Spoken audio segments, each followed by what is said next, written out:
Hey everyone, and welcome to Comic Breakdown. If you are new to the channel, do me the favor, be sure to subscribe to the channel, hit that notification bell, make sure you're not missing any of the content that we have coming out. And today is Sunday, which means we are diving into our Indie Comics Weekend, where every weekend we put the spotlight on an indie comic. Now, we've been covering Once and Future for quite a few weeks now, and so we're going to change it up. We'll get back to Once and Future for sure, but today we're going to be covering issue number 1 of American Dreams. And this is published by Short Fuse Media Group. Creator and writer is Daniel Kalban. Pencils are by Dottie Eka, I apologize. Inks are by T.B. Andre. Colors are by Warnia Shahadaway. And letters are by Matt Bowers. And with that being said, let's dive into this issue. Alright guys, so I'm actually pretty excited for this line of comics. They have 3 issues out currently, and if you want to check them out, I'll leave links in the description for you guys to go find them and be able to buy the comic. And they're going to be having a Kickstarter coming out for issue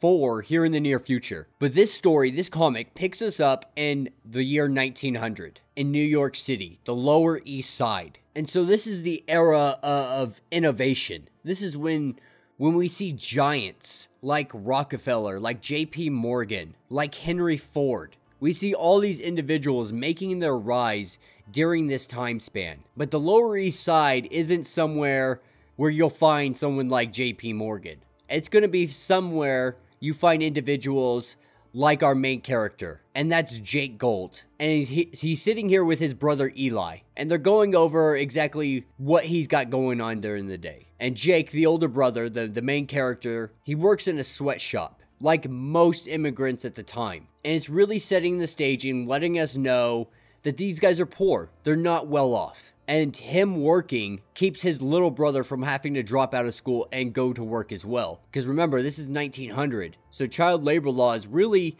were non-existent. And having a young boy drop out of school to go work was definitely not something unheard of. And so we see them come off the rooftop and go downstairs. And this is where we're introduced to the rest of the family. And we find out that they're Yiddish and they're Jewish by religion. And this is where we get hinted at individual people that are within the city. And they talk about, you know, how Jake wants to be an artist, but his father disapproves of it very much. Because the way his father sees it is that's something for vagrants. And he doesn't want his son being on the street with the rest of them. And his son, Jake, you know, wittedly says, you know, J.P. Morgan would never allow something like that. Or they wouldn't allow J.P. Morgan to be offended by seeing street vagrants. Because you guys remember, J.P. Morgan at this time, J.P. Morgan, Rockefeller, these guys were literally titans of industry. And so we're talking about people so powerful that they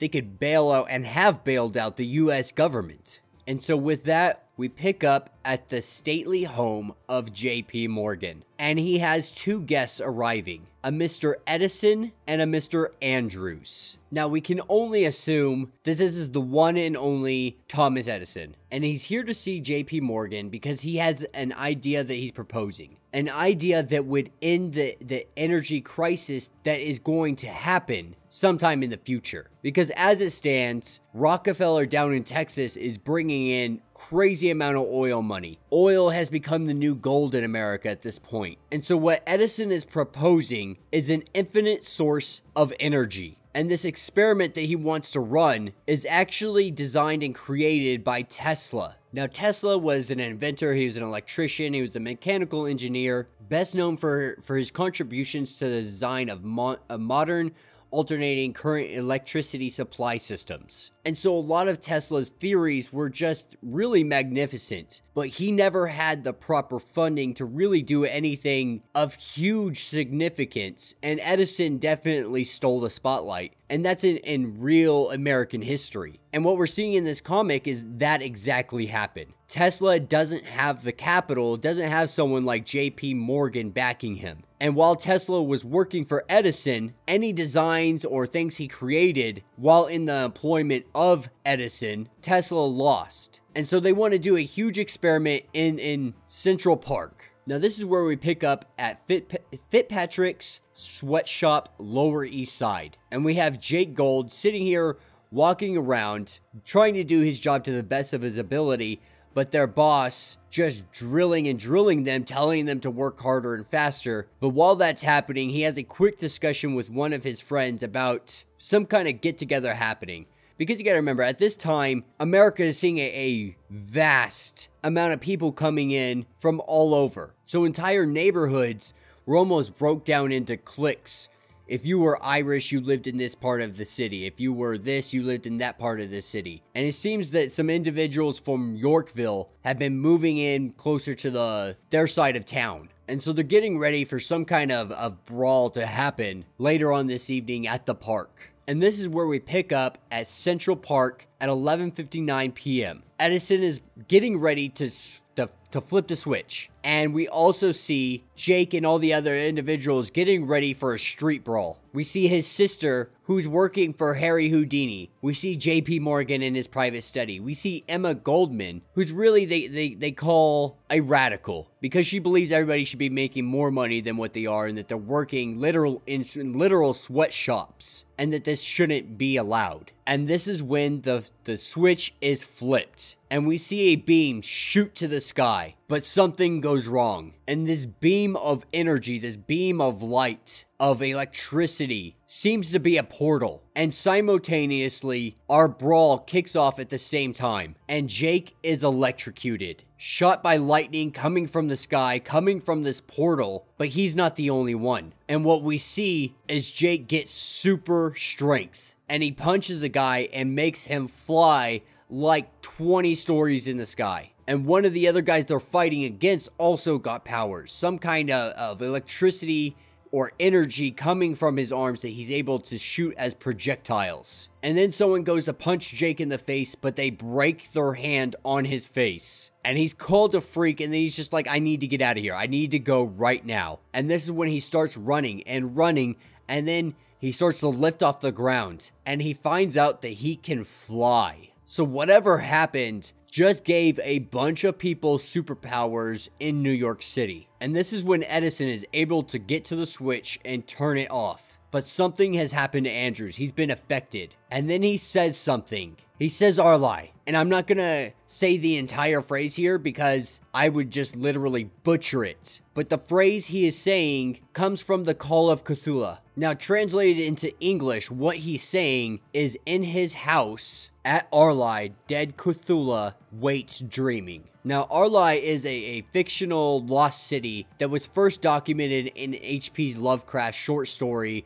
The Call of Cthulhu, that was published in 1928, if I remember correctly, which is a huge twist to this story. So we go from modern day 1900 America, where it's seeming that nothing is really out of the ordinary. But with Edison's experiment, we see a gateway opened up to the world of Cthulhu. And that just made this story 10 times better. And with that, we see Jake flying at New York Harbor, landing on the Statue of Liberty, and wondering what he is now. What does he do now? And are there others like him and the German that was at the brawl? And that will be the end of this issue. So let me know what you guys think in the comments. Like, I have to say, this was absolutely phenomenal. I really wasn't knowing what to expect getting into this, but with that H.P. Lovecraft twist, I am more than excited to get into the rest of the comics now. Because I have always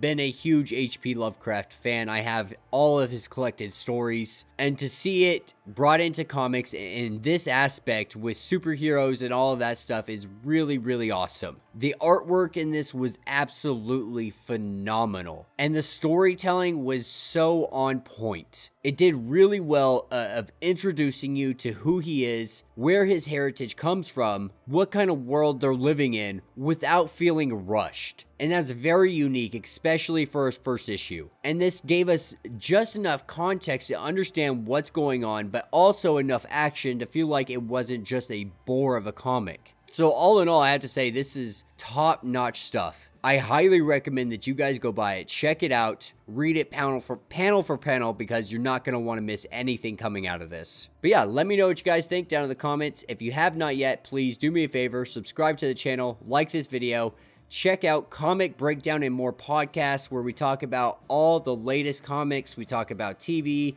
we talk about pop culture, everything that you really would enjoy from a comic book podcast. That's exactly what we're doing. So go ahead, check it out. Available on Spotify, iTunes, or wherever you get your podcasts. If you want to support this channel in another way, go ahead and check out my Patreon. We have tons of exclusive merch for Patreon members. And if you live in Medford, Oregon, be sure to go check out Rogue City Comics. Always having the most up-to-date comics and having a wide selection of all comics from all eras. So go ahead, go check them out, let them know I sent you over, and until the next video.